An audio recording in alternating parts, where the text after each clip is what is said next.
there's nothing like cracking that cellophane, pulling that record out. It just smells great.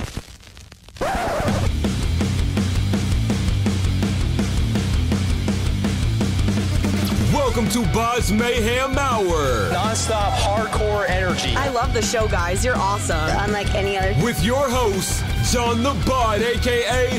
the Bod Father. Man, this stuff rocks. This is Alex Bouks from IMMOLATION, and you are listening to BODS Mayhem Hour. The views and opinions of the guest do not necessarily reflect the views and opinions of BODS Mayhem Radio Network, its staff, affiliates, or sponsors. Parental discretion is advised. Welcome to BODS Mayhem Radio Network.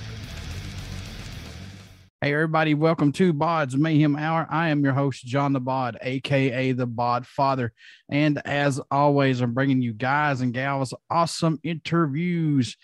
And today it's a huge honor and a privilege to welcome Mr. Alex Bouks of IMMOLATION. New York death metal giants IMMOLATION will release their 11th studio album entitled Acts of God, which will be released February 18th via Nuclear Blast Records.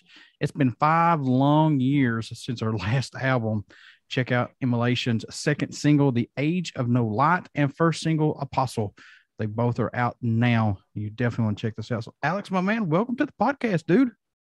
Cool, man. Thanks for having me. Not a problem. Let's jump right into this. How you been doing during all this pandemic, man? What did you do that somebody might not have think that you did?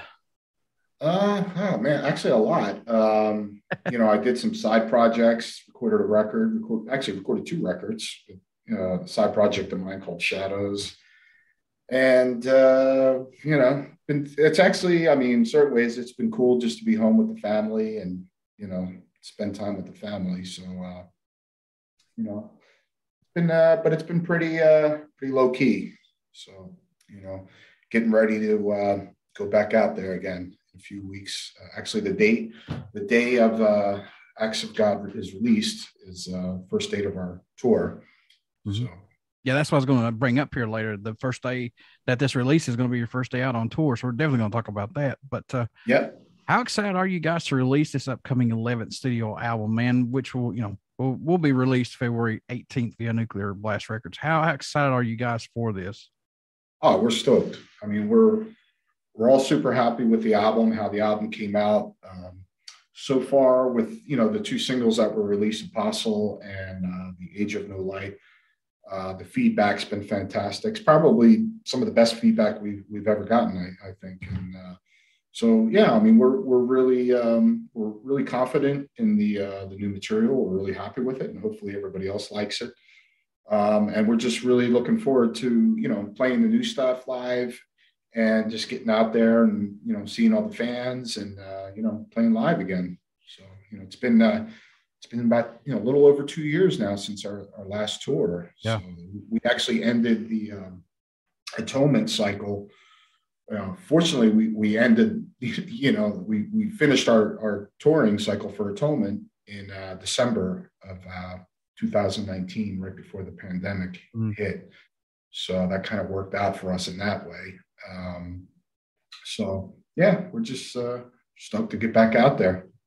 I know this is going to sound crazy, but this is a cool question though, because it's been 5 years since Atonement. Mm-hmm. But for people to wait that long to get another installment from you guys, I know you mentioned everybody's stoked about it, but have you seen more people reacting to it than say versus, oh, we just came with the album 2 years ago? You know what I'm saying? Because it's like everything is so short-term memory. And now just wait a little bit. See, this is what I like. I like when you have to wait just a little bit to sink your teeth into it. And when you get it, it's like, that's good. Yeah.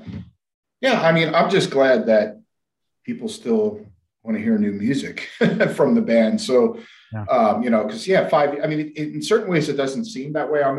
We were super busy. We did a lot of, we basically toured all over the world for the Atonement record. We hit everywhere basically. And so we were super busy. So I guess, in certain ways it doesn't seem like it was 5 years ago. It's funny you say that, but I didn't even really think about that until now that it's been 5 years. But I'm just, really, really happy that people are still, enthusiastic about the band and want to hear new music from the band. And I feel that we're, after all these years, I think we're more on top of our game than ever, and we're playing better than ever. So.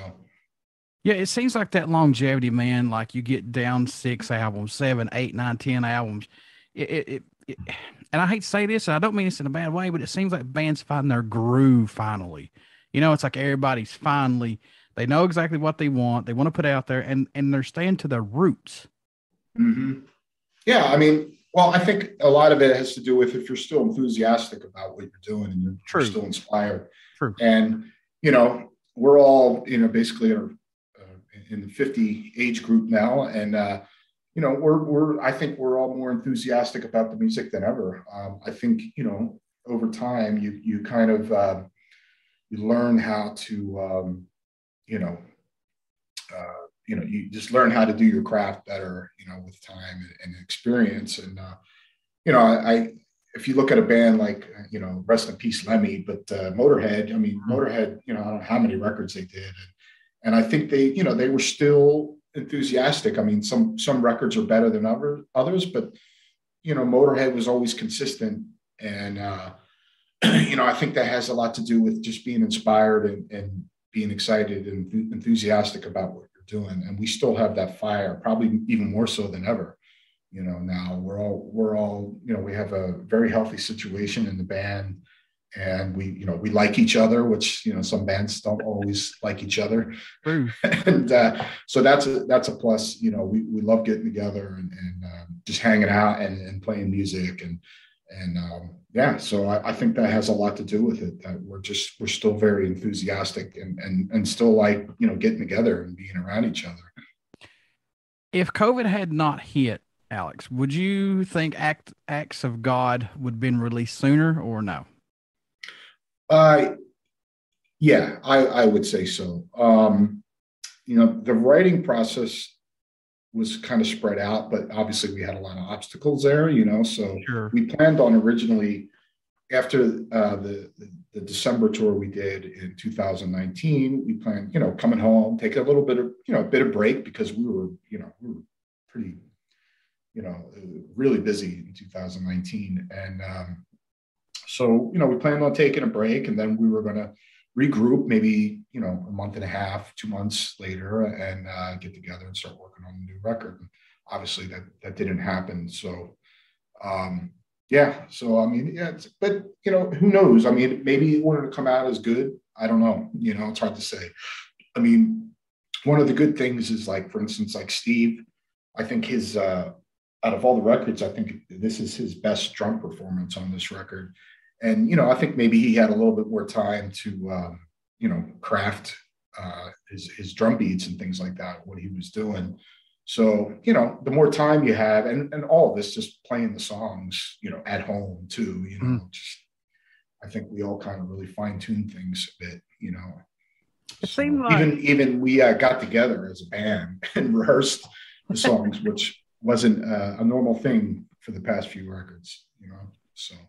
It seems like during this pandemic, the bands that have released albums, they sound more tighter. They seem more fulfillment wise, if that makes sense, man. It doesn't seem rushed.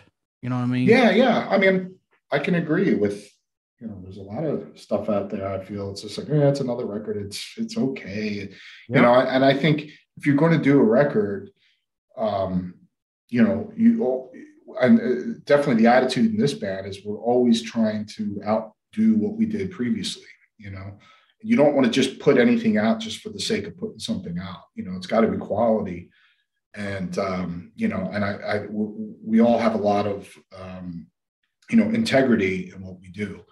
And whether that's playing live on our instruments or writing songs, so, I don't feel that you should just put out a record just for the sake of putting out something, because you have to, I mean, we do this for ourselves, obviously, but, obviously we're very fortunate that there's a lot of other people that like what we do. And that's just, and hopefully they once the record's released, they like it as much as we do, and, oh yeah. These two singles, man, are thick. I like the word thick because this some good stuff, man. I like it. I cannot wait till it drops on the 18th to get the rest of it. But yeah, I'm glad you like it. Truly dig this from you guys, man, for sure. What's impressed or excited you the most about creating the new single, the Age of No Light, from its infancy to creating it to now being released, man? Well, what's your thoughts on it? What's impressed you about it, if anything? Well, musically, I think the song has a lot of atmosphere. It's a very aggressive song, but there's a lot of atmosphere. There's a lot of cool little twists and turns, a lot of feeling in the music. Lyrically, it basically talks about, a lot of multiple different things that's going on right now throughout the world. It seems like we're kind of going backwards instead of forward, and in so many multiple angles. But being a positive person that I am, I feel that we'll get through all this and we'll come out on the other end. But it's basically just a reflection of what's going on. And that's also up to the listener or whoever's reading the lyrics. Whatever they get out of it is what it is, So. And we're starting to see the light of day. Shows are opening back up now, and things are getting back out there. So that's a bright spot, and I'm glad. Yeah, me too. Any track standing out more to you than any right now on this album? I know this must change every time you listen to it or you talk about it, but are there any that stick out for you personally? As far as maybe like a favorite, off the record, I'm starting to kind of get used to what the song titles are, because when you write a record, it's usually number 1, number 2, number 3. So I'm starting to get out of the number stage. But one track in particular that really sticks out to me is the song. It's called "Let the Darkness In," and that song in particular it starts off very slow and it's very dirgy sounding, dark song, a lot of atmosphere. And for my personal taste, I think I like a lot of the slower stuff that's on the record more, because I just feel there's a lot more atmosphere, not to take away from the speed or anything like that, but a lot of the slower tracks. And that song in particular is at this present, time, it's probably my favorite right now. So, and that could change tomorrow, like you said, For sure. Yeah. Was there a track that you guys were working on that totally ended up sounding different than it was intended to when it was first brought to the table?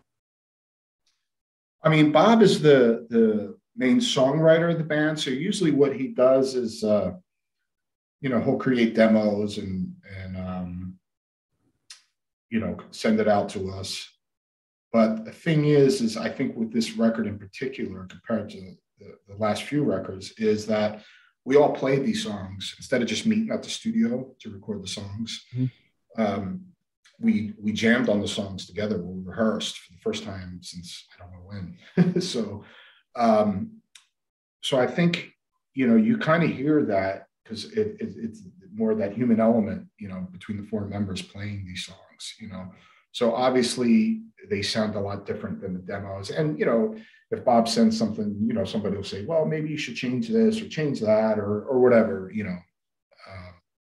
So, yeah, I think we, just playing the songs, they obviously came out a lot different than the demos compared to the last few records, which were more of, Bob will write the songs, the music, and the band will meet in the studio, to do their parts.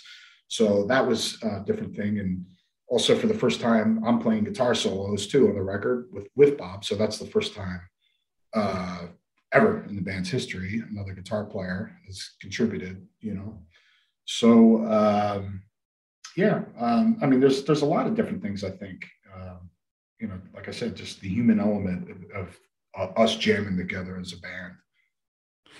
I'm glad you mentioned that, because I was going to add, that was actually my next question about you being, doing some guitar solos on this album.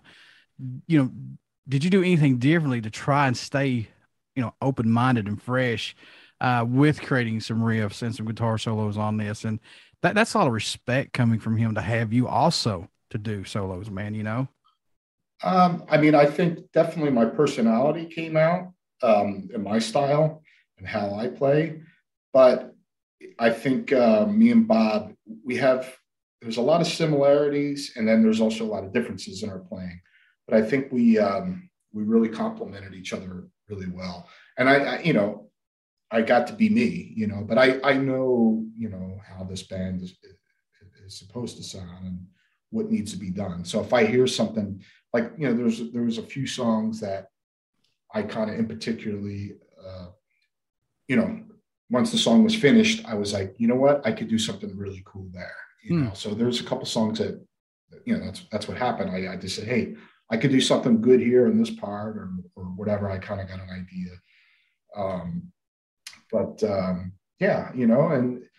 It wasn't anything, it was a natural thing, I think, as far as me being able to kind of express myself the way I wanted to, After 11 albums, what does Immolation still bring to the table for music, Alex, that other bands might not bring, if anything, possibly? I think it's just integrity. I think we push ourselves we strive to be better. We always strive to be better, whether that's playing live or like I said, or recording records. And, I would never want to be in a situation where we're just kind of repeating ourselves over and over again. I mean, I think we stick to our roots, but we're also are constantly thinking forward and seeing what we can do to outdo what we did the last time, or try something new without stepping outside our box too, So sure. Yeah. We try to keep to the roots to everything, but still try to be creative and progressive and always trying to push forward musically as a band and just push, and all four of us have a lot of integrity in what we do. So it's just like, playing our instrument or going out performing every night. We always give it our 110%. And, for me, I never worry about Bob, Ross, or Steve live, like, are they going to foul up tonight or something like that? That never crosses my mind. It's like, I know that when we all hit that stage, we're all going to give it our 110%, and that goes with writing a record or recording a record, and I think a lot of people know, one of the things they know about Immolation is that they're going to get quality from us, and we're not just going to just throw something out there, whether that's the music or lyrics, and playing live, so we're always trying to push forward, and try to get better, So I know that's a hard thing sometimes, if you've been a band that's been around as long as we have, or a lot of other bands that are, is to constantly have that kind of that integrity, to keep getting better, So I'm going to bring this back up again. I know it's been 5 years, but what growth have you seen musically from this band after the 5 years of putting this album out? What growth have you seen from your bandmates and yourself on this, man? Well, the four of us, the chemistry has just gotten better, I think. And we've gotten tighter, I think, as a band too. I think we're the tightest we've ever been. I think also what we strived for this record really came to light, the vision we had originally, how this record should be. And that's a hard thing to do usually, and I think, like I was saying earlier, it's just the enthusiasm that we have, so we're very enthusiastic about what we're doing. And, and we've just gotten better, we've gotten better just in the last few years. I mean, in particular, we did so much touring, probably the most in the band's history as far as an album cycle was for Atonement, all the touring we did.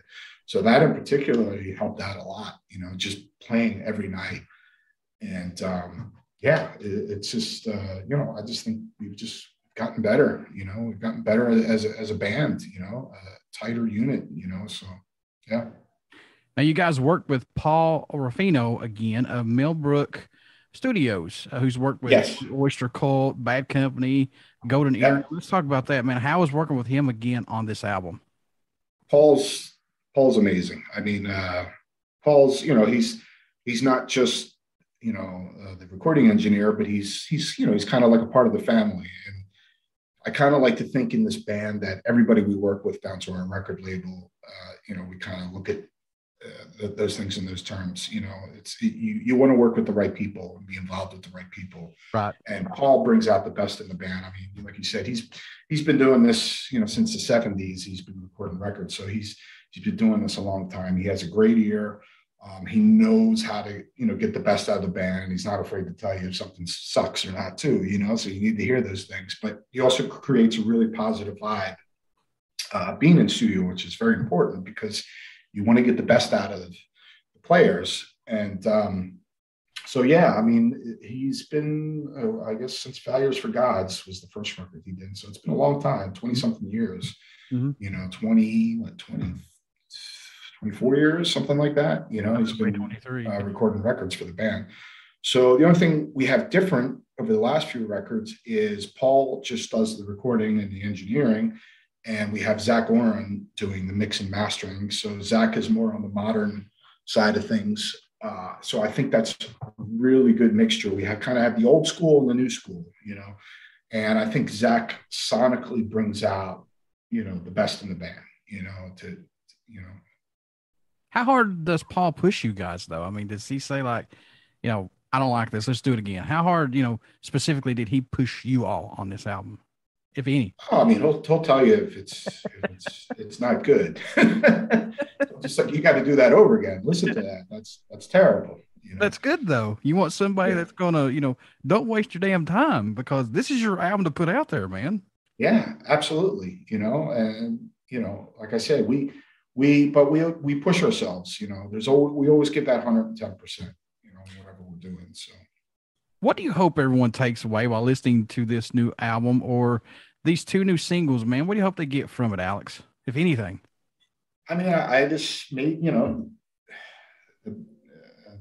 if any kind of inspiration, anything positive about it, even though our music is on the dark side of things, I like to look at music as a positive force, because it does touch people in a positive way. So if it does anything to anybody in a positive way, inspires them to be creative and whatever it is, that they're passionate about in life, then that's all you can ask for, really. So what goes through your mind when somebody hears one of Immolation songs that's dark, but they turn it into their own, positive soundtrack, as I should say, that gives them the inspiration to go on, man? I don't know if I ever think about it in those terms so much. I mean, like I said, you make music for yourself, and if somebody likes it, that's the added bonus, I just hope, and the only thing you can hope for is that they like it and they get some type of inspiration from it. The artwork, you guys enlisted, I never say this guy's name correctly, Elran Cantor. He's done a lot of stuff, man, with many bands. Sure. Working with him on this to get this artwork, how was working with him?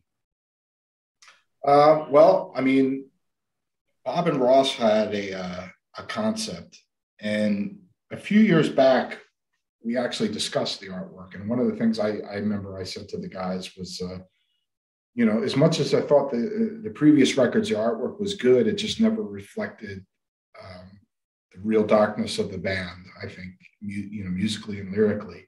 Mm-hmm. And I thought that, the next record, the artwork should be a little bit more dramatic, maybe not so colorful or whatever. And I don't like to say comic bookish, but, more, kind of old school, kind of medieval kind of vibe, with the artwork. And I think the art that he created for this, it's kind of reminds me of, maybe some of that old biblical artwork you would see. It's very dark and very dramatic. And so I think that was important, that the artwork really reflect the darkness of Immolation. And this record in particular, I think it's probably one of the darkest records the band's ever done. And so I think he really managed to capture that, that vibe and that atmosphere, of this album, and I thought that was really important. And I'm really happy with the artwork, Yeah, and then the artwork pieces inside the booklet were created by Santiago Jeremiah. Yes.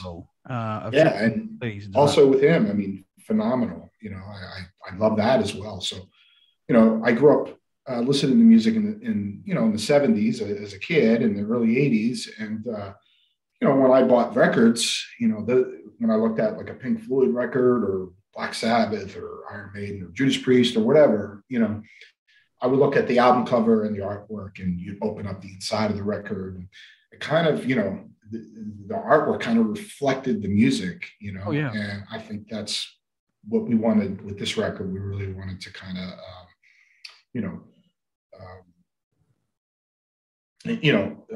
bring that out, in the artwork as well, because we want you to look at it and kind of take you on that journey as you're listening to the record, like the feeling. I know a lot of kids don't, nowadays, they didn't grow up with vinyl like I did. No, right. Yeah. But, that was a big part of it, and I think it is important. The music, the lyrics, the packaging, it's all part of the big piece of the art, of the record. So, hey, vinyls are coming back big time right now, man. So, yeah. I mean, I still at home, I listen to vinyl. Me and my wife listen to vinyl. I listen to all my old vinyl.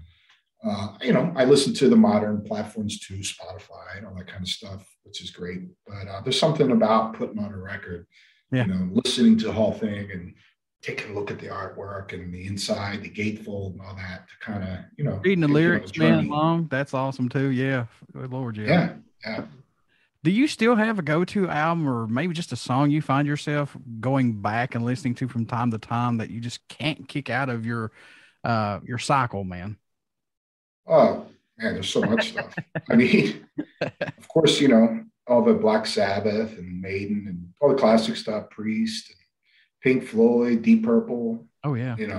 And then the early extreme metal stuff like early Slayer, Celtic Frost, Bathory, their early Metallica records, I still put those records on. They still blow me away, And, if music still does that to you, you still get that same feeling, that's good music there. That's the real deal, and that lasts the test of time. You're damn right.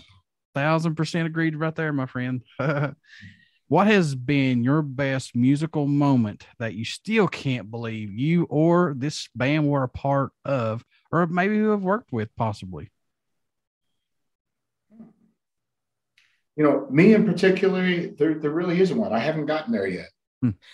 So I'm still working towards that. And, by saying that, I'm still striving to get better. I'm still trying to make my Pink Floyd Dark Side of the Moon or whatever, that masterpiece that I'm still striving to make. So there's all different moments. I've been playing music since, the 80s. So it's been a long time, like 30, 34 years, 35, 30, maybe 36, I don't know, something like that. So, there's so many different moments, but to pin it down to one, it's a constant evolution, constant journey, I think, so I'm still striving to get to that place, which I still haven't got to yet. Folks, Immolation will be kicking off their Acts of God North American Tour 2022 on February 18th, the day of the album drops in Richmond, Virginia. It's a 24-date trek. We'll make stops in Orlando, Seattle, and Montreal before concluding on March 19th at Irving Plaza in the mighty New York. So joining the band on tour are Imperial Triumphant through February 18th through March 13th. I know I'm going to say this name wrong. Mortiforum through same thing. They're going to be on tour with these guys from February 18th through March 18th, and Black Anvil through March 15th through March 19th. And the final hometown show will include performances by Demolition Hammer, Mortician, and Funeral Leech. So get out and get your tickets, man, and hope none of this shuts down, and get out there and check these guys out. So Alex, my friend, how could folks stay in touch with you guys, buy this new album, all this stuff from you all, and keep in touch? How can they do that, sir? Yeah. Well, I mean, we have our Facebook, which you can find us. We have Instagram. We have our website. So yeah, you know, and then our record label Nuclear Blast, you can go to and find out what's going on with the band. So I mean, we're pretty much Twitter we have as well, I believe. So yeah, I mean, you can find this everywhere, you know, and you know, we're constantly you know, putting stuff out there. So you know, we're keeping everybody informed. And before I let you go, would you care to do a promo for my show, sir? Yes, sir. No problem. This is Alex Bouks from Immolation, and you are listening to BODS Mayhem Hour. Everybody stick around. We got some great stuff coming up, and you only hear these interviews right here on BODS Mayhem Hour. Please get out and check out our Facebook page. It has our podcast link and our YouTube link, and please subscribe to the YouTube link because I need the subs, folks. Come on. Give a brother a break. I'm bringing you guys great interviews. Help me out. Get out and check out Immolation. Pick up all their stuff. This new album, Acts of God, that will be released on February 18th via Nuclear Blast Records. Give them a chance. You will dig them.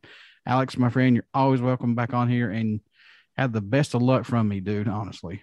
Oh, I appreciate it, John. Thanks for having me.